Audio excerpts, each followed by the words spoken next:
Hi guys, welcome to another episode of Recruitment Entrepreneurs by Recruit CRM. And today I have with me Louise Archer. And Hi, Sean. Louise is very unique because Louise doesn't exactly run a recruitment business, but she helps recruitment firms move to a pure play retained search model and helps them, drive operational efficiencies that way. So, Louis, hmm just to get started, before we go deep into what you do, can you just tell us a little more about you? Like, where were you? Where did you grow up? Where were you born? Where did you go to school? And how did you end up in the awesome world of recruitment? Thanks, Sean. So I was born in the UK. I grew up in the UK.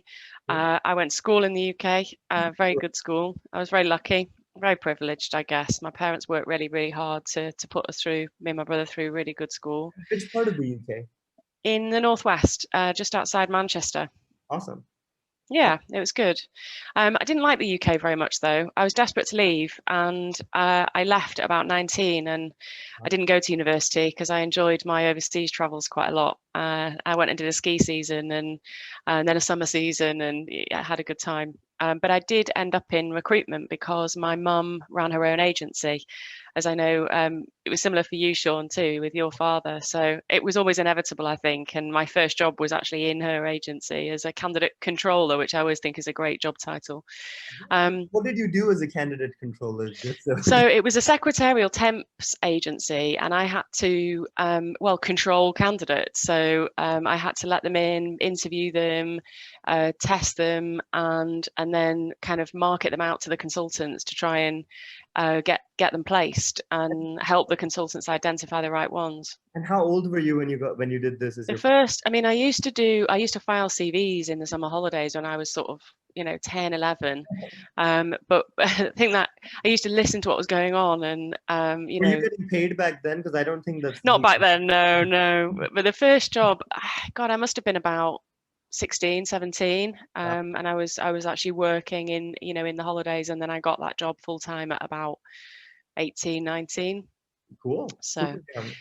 yeah, it was good. It was great fun. Learned an awful lot about, the world of recruitment, and it was very fast paced. And that took me into my next position, which was with Hudson HR. It was TMP worldwide. Yeah, Thinking back to when you were 16, 17, how was the yeah. world different back then in terms of the tech you used? Oh my God. It was, I mean, you'll remember, Sean, it was just a different world, wasn't it? There was, everybody smoked in the office.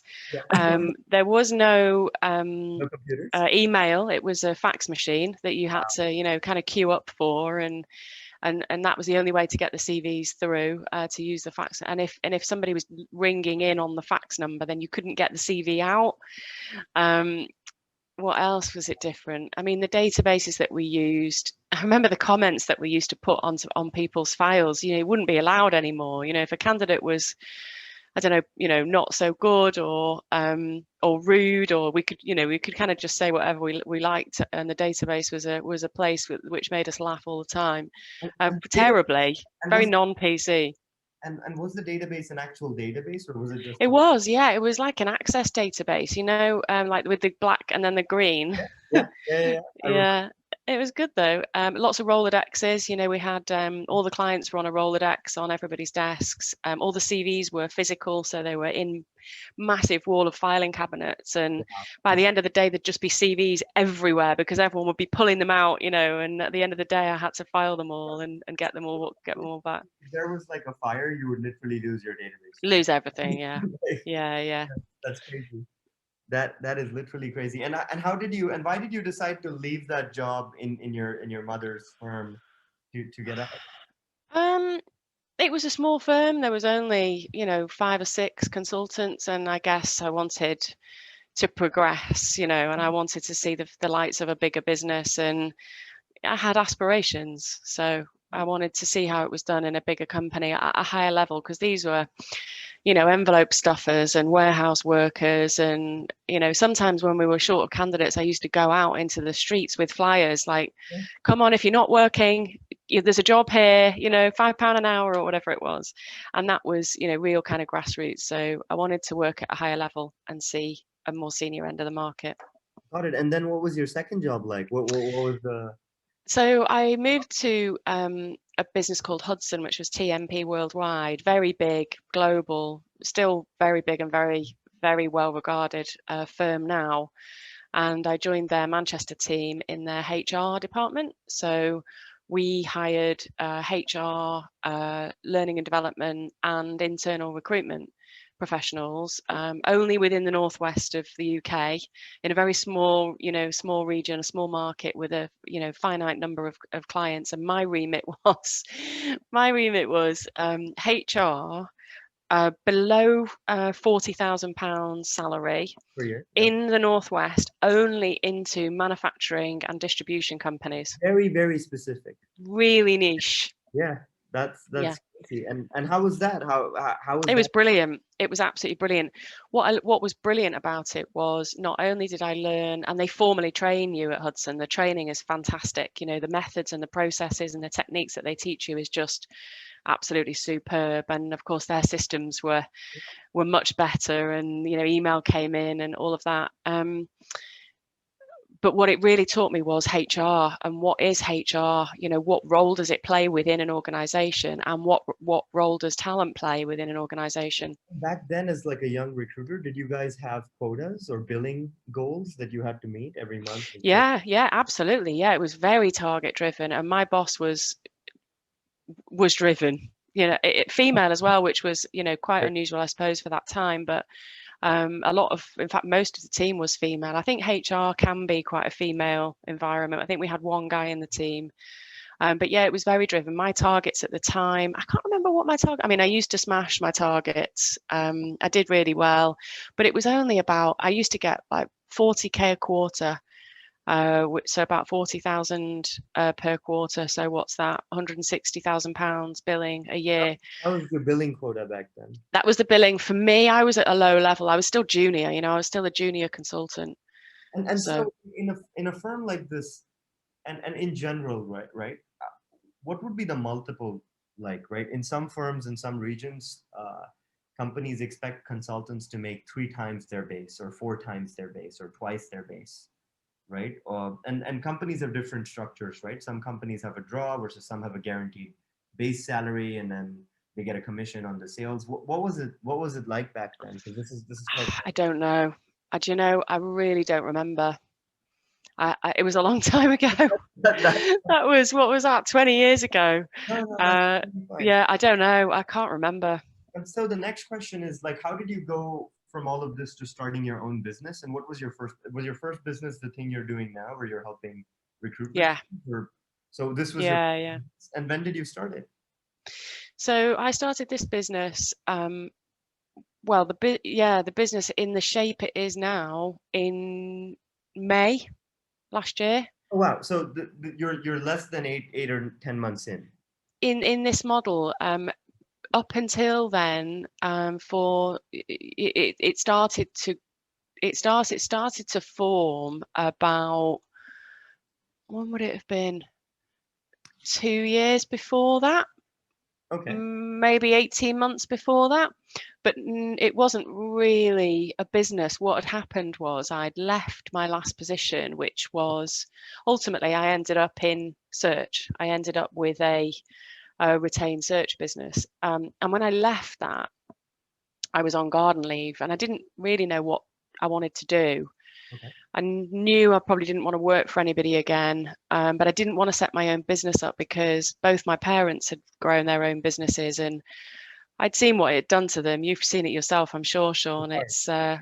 It's your life, isn't it? And I swore I would never do that. And but somebody contacted me I used to work with and said, look, I want you to come and help us, or come and work for us, because we're not retained. We're completely contingent, and we want you to come and turn us retained. And I sort of refused for quite a long time, but eventually he just said, well, just come and do a few sessions. If you're not going to come and work for us, just do a few sessions. So I did some training for them, and that's how that was born. And so just so the people watching this understand your model a little more, so if someone watching wants help or wants your services, how does the model work? Do you take like a one-off fee to like help? Yeah. transform their business, or is it like a per session? Like, how does that work? So it's a course over the last 2.5 years, 3 years. I've basically developed a training course Okay. that teaches you from beginning to end how to secure work on a retained basis instead of working on a no-win, no-fee. Got it. So the course is 6 weeks. It's delivered remotely. It's a one-off fee that's paid on commencement, and Okay. you become a member for life. But the core learning I carry out, which is a combination of coaching, live coaching with me, and also the core content which is held in the learning portal. Okay, so there's a learning portal component of it, and there's actually live sessions with you in this. Yeah, And yeah, exactly. how many hours of training is this roughly? Just It's rough. difficult to say because it depends on the experience. Some of the individuals that do the program are already working on a retained basis. They just want to get better. And many of the individuals have no retained experience at all, and therefore it takes longer. But on average, I say it's about 4 hours, 3 to 4 hours a week Okay. for the first 6 weeks. And then after that, there's ongoing live support, which is 2 hours a week, which is optional. Got it. Perfect. And how much would this cost, right? The 6 weeks. So we sell it in two different ways. If you want a team to do the program, it's £5,000, but you get 6 seats. So it works out at £880 per person. Or if it's an individual and you just want 1 seat, I put together small groups every 2 weeks and we run the program in small cohorts. And that's how the independent recruiters do it. It works really well. And that's £2,000. Brilliant. That's awesome. And what sort of traction or success have you seen with this model over the past year or two? Wow, it's phenomenal. I was saying to you before, Sean, most of the individuals that come to me or teams that come to me know that they want to work on a retained basis. They just don't know how to do it. Okay. And because what the course does and what I teach you is, because I've done it myself, I've switched from contingent to retain and I've learned how to do it myself, and I've been running searches for myself for the last I don't know, 7, 8 years. And last year I did 5 searches myself. I know how to do it. And so because it teaches people exactly how to do it, within week 2 or 3, sometimes people are winning projects. Sometimes it takes a little bit longer, but people get an incredible return on investment. I had an email the other day from one of the participants saying that he'd just won his first retained project. It was week 3 and he'd returned the investment 18 times over in 3 weeks. That's incredible. And how many people have you put through this program now? Just under 300. Wow, that's incredible. In 1 year? Not even 1 year. We started, the first participant started at the end of June. Wow. And how are you getting these people? Are you doing like a lot of advertising, or like is it just we do a fair amount, but I think I do a lot of work on LinkedIn. I do monthly free webinars, so helping people see the benefits of working on a retained basis, helping people understand how, as an overview, and the change that it brings to your business. And that draws a lot of people in, and they think that's a really interesting thing to do. Can you show me how to do it? We do put some money behind advertising on LinkedIn, which is like advertising the free webinars. A lot of it comes through my LinkedIn organic profile. I guess over the years I've built up quite a good reputation. You're an influencer now, right? Am I? I don't know. Maybe. Like I'd like to be. I'd like to be. Cool, right? So you becoming a brand yourself, right? And attracting. Yeah, I'm quite evangelistic about the retain model. I worked for years and years and years on a contingent basis, and I fell out of love with recruitment because of the contingent model. And it wasn't until I learned that there was a different way of working that didn't need to be executive and it didn't need to be senior that I fell back in love with recruitment again. So I'm really evangelistic about helping other people do the same thing. And Louise, what's the goal for the future now? Are you doing this solo today? Are you a one-woman army? No, well, we have a small team. So there's myself, Sarah, who does our digital, head of digital, Claire, who's our customer success manager, Annette, who does all the finance, and Ben, who does all our editing and tech. Are these all full-time employees, or are they? No, no, they're all, well, I suppose partners at the moment. Understood. And what's Yeah. the goal? Like, what's the goal in 3 years or 2 years? You Good want? question. I would like to be, the solution for moving from contingent to retained. And I would like you to guys be have the a one number? that people go to. Huh?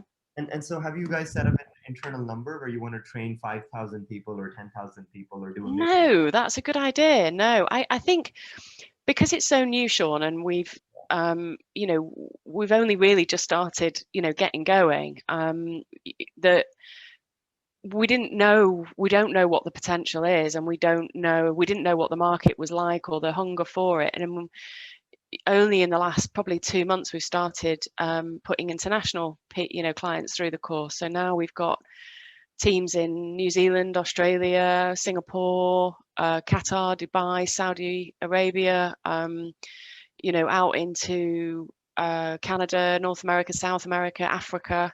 And it's only really in the last kind of 8 weeks really that it's opened my eyes to the opportunity.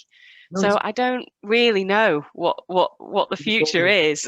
yeah, that's awesome. That's awesome. And super, super excited about this because recruitment is one of those few businesses where the core contingent model isn't set up right. Mm.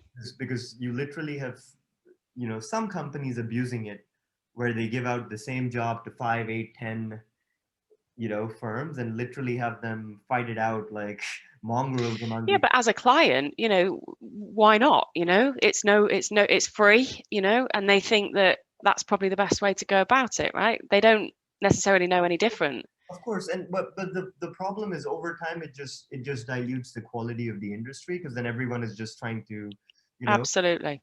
proverbially throw shit at the wall and see what sticks, right? Versus Exactly. versus actually spending time finding the right person for the right role. Uh, Yes. but going back into like your story of doing this business, right? Obviously, would you say you're profitable the first year that you've been live? Well, yes, we only launched the course. I've been running the course for about 2 years face to face, only because that one session, those few sessions that I did all those years ago, 3 years ago, worked. And somebody said, "You know what you just did for them? Well, can you do that for me?" And then someone else said, "Hey, I heard about what you did for them. Can you come and do that for me?" And so the face-to-face work that I did increased, and I found that I was, getting on a plane to go and deliver sessions in the US and in Europe. And how did the economics change? Because now you obviously said you charge 5K to do this. Like Yeah. Oh, it's like charging a when I lot. was delivering this face-to-face, it was say 15 grand to go through, £15,000 to go, for me to get them to the stage that I can get them now with only, 5 or even 2,000. It's massively reduced the cost. Yeah, because it takes so much energy, right, for you to Yeah. really travel and go and meet them and shake hands and go to their boardroom and do a presentation. Yeah, and it goes in so much better because what I've done is I've recorded it all to video in exactly the same way that I would do it in the classroom. It's recorded face to face with a film crew. It's really nicely presented. The team that did it is amazing.